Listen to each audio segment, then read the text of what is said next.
Olá, meus queridos alunos. Na aula de Geografia hoje vamos falar um pouco sobre a China e sobre os países denominados tigres asiáticos.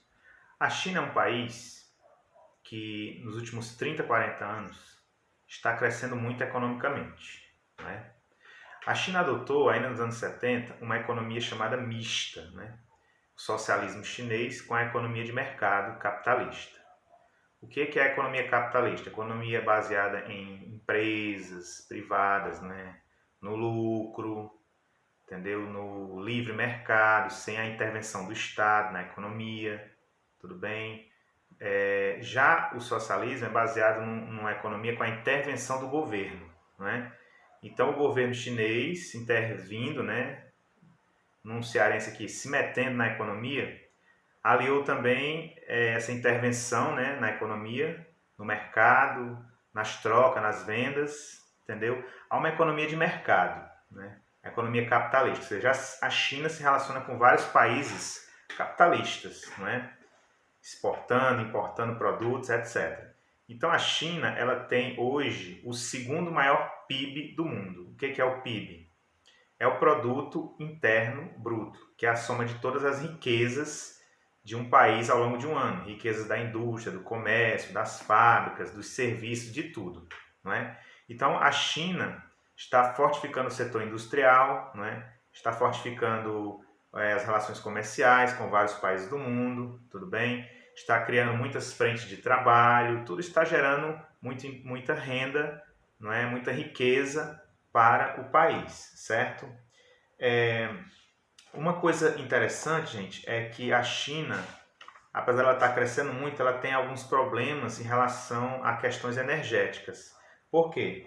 Porque a China, ela tem, devido a ela estar crescendo seu setor industrial, ela está tendo problemas com poluição, né? Poluição de rios, poluição do solo, não é? E o governo está atento agora a essa situação, não é? Porque quando você produz quando você tem muita indústria que produz tanta coisa tecnológica, não é? Acaba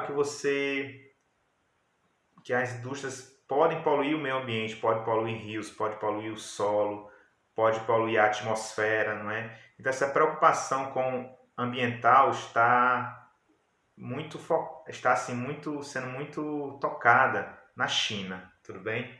Outra situação, gente, é que a China usa como principal fonte de combustível o carvão, né?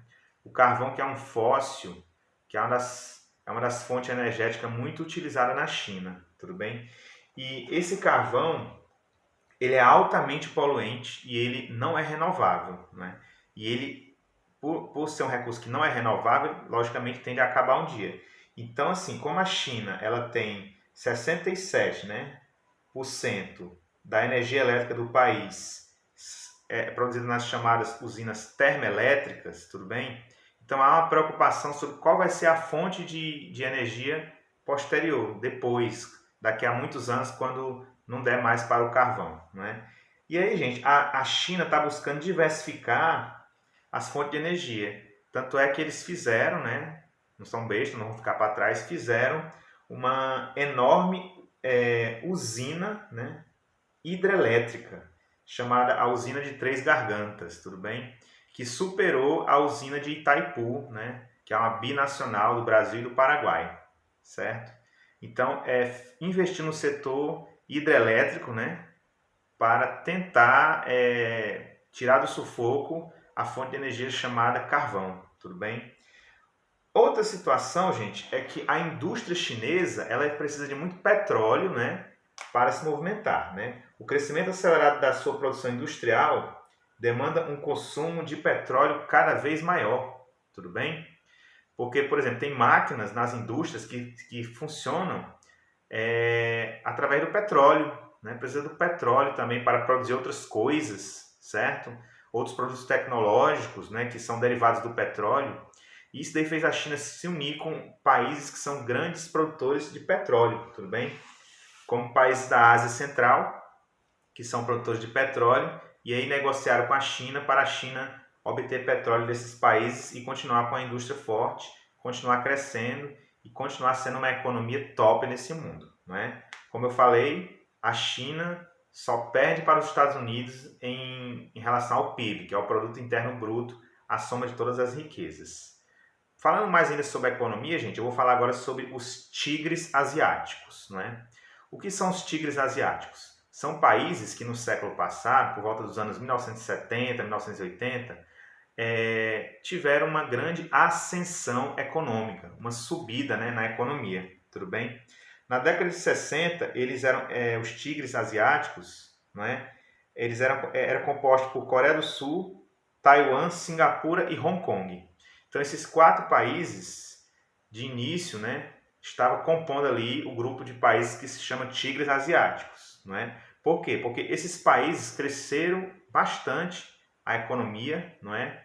Depois da Segunda Guerra Mundial, esses países tiveram relações com o Japão, se aproximaram do Japão, aprenderam a produzir tecnologias que antes eram só produzidas no Japão e, consequentemente, melhoraram a produção industrial, né, interna, né, desses países. Já que eles se relacionaram com o Japão investiu em indústria nesses países, né, deu auxílio econômico, auxílio financeiro, né, se uniu mesmo, se aliou.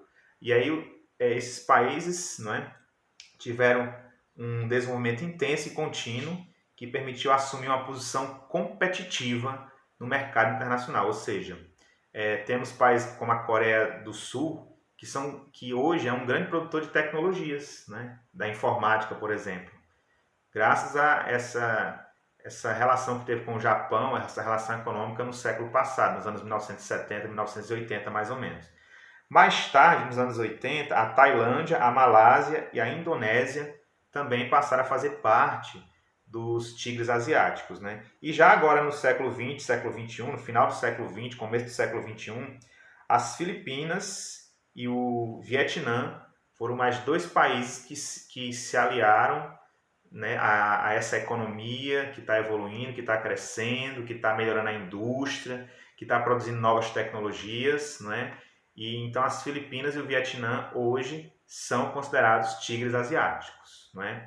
Então, enfim, esses são os países, né, tigres asiáticos, denominação dos países que se referem a uma força e uma eficiência atribuída às suas economias nacionais. Antes, esses países eram muito dependentes de outros países. Agora, eles são mais autossuficientes. Têm ótimas indústrias, têm emprego, têm um comércio evoluído, né?